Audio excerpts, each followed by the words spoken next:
Hello students, आपका अपने tutor टाट चैनल में स्वागत है।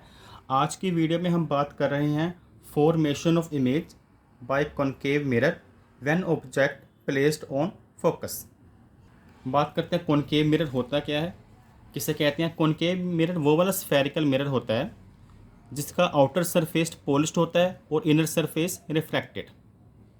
ये जो हम हल्का सा शेड कर रहे हैं, ये शेड का मतलब है यहाँ से ये पॉलिश्ड है और इनर साइड पे रिफ्लेक्टेड। और इसमें हमने इसे 8 सेंटीमीटर, आप अपनी चॉइस के साथ कम या बढ़ा सकते हैं। हमने यहाँ पे 8 सेंटीमीटर ओपन करके इसे पहले से ड्रा कर रखा हुआ है ताकि टाइम ज़्यादा ना लगे वीडियो में। पहले से ड्रा किया हुआ है और जितना हमने 8 सेंटीमीटर ओपन किया है तो यहाँ पर उसका बनेगा सेंटर, जहाँ पे कंपास रखी है। और उस सेंटर पॉइंट को हम लिखेंगे सी, यानी कि सेंटर ऑफ कर्वेचर। ये हमारा सी है, सी का मतलब सेंटर ऑफ कर्वेचर। और मिरर के मिड पॉइंट को पोल लिखेंगे। टोटल ये 8 सेंटीमीटर है, तो सेंटर ऑफ कर्वेचर और पोल के बीच का जो मिड पॉइंट होगा यानी कि 4 सेंटीमीटर, उस पॉइंट को हमने लिखा है फोकस, यानी कि एफ, इससे डिनोट किया जाता है। और जो ऑब्जेक्ट है वो हम फोकस पर प्लेस कर रहे हैं, तो यहाँ पर कुछ इस तरह से हमने ऑब्जेक्ट को रख दिया। इसका नेम रख देते हैं, इसका नेम भी आप रख सकते हैं, जैसे ए बी ऑब्जेक्ट का नेम हो गया। तो कॉनकेव मिरर का रे डायग्राम ड्रा करने के लिए कुछ रूल्स होते हैं जो लास्ट वीडियो में हमने एक्सप्लेन किए थे। तो फर्स्ट रूल इसमें कौन सा है?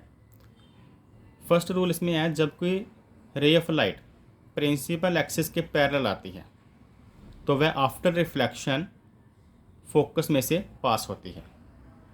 और सेकंड रूल किया था, अगर कोई रे ऑफ लाइट सी में से आती है, सेंटर ऑफ कर्वेचर में से आती है, तो उसी पाथ में वापस जाती है। तो यही फर्स्ट 2 रूल्स से इसे ड्रा करेंगे। तो फर्स्ट रूल है, अगर कोई रे ऑफ लाइट, जैसे यहाँ से हम ड्रा करते हैं रे ऑफ लाइट, आपने ध्यान रखना प्रिंसिपल एक्सिस। प्रिंसिपल एक्सिस किसे कहते हैं? जहाँ पर हमने ये centre of curvature point, focus और पोल लिखा है, वो वाली लाइन को। और जब रे ऑफ लाइट यहाँ से सीधा मिरर की तरफ आएगी, आपने ऐसे एरो ड्रा कर देना है ताकि पता लगे यहाँ से रे ऑफ लाइट कॉनकेव मिरर की तरफ आ रही है। और आफ्टर रिफ्लेक्शन, फर्स्ट रूल बताता है, जब कोई रे ऑफ लाइट पैरेलल आती है तो फोकस में से वापस जाती है। तो आफ्टर रिफ्लेक्शन इस पॉइंट से ये बाहर जाएगी फोकस में से।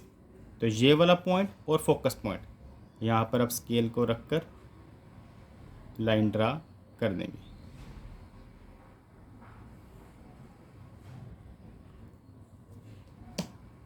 ये बैक का एरो कि वापस जा रही है, प्रिंसिपल एक्सिस पैरेलल आई और आफ्टर रिफ्लेक्शन फोकस में से बाहर चलेगी।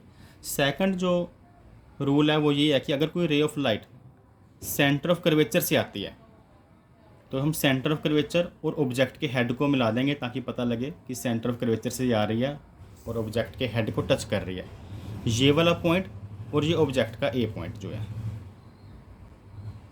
तो वह उसी पाथ में वापस चली जाती है।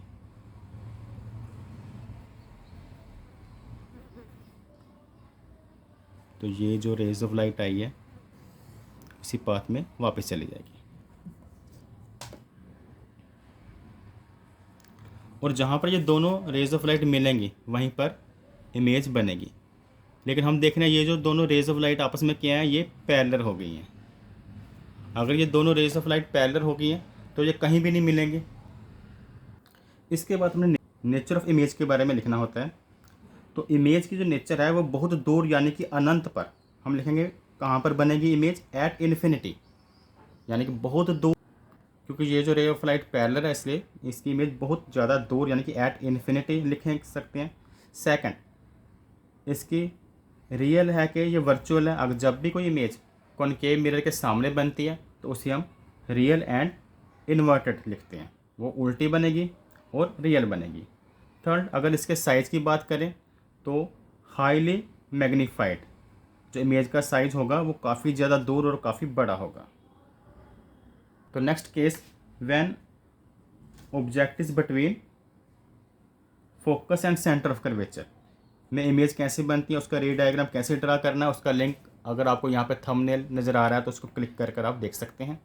Thanks for watching.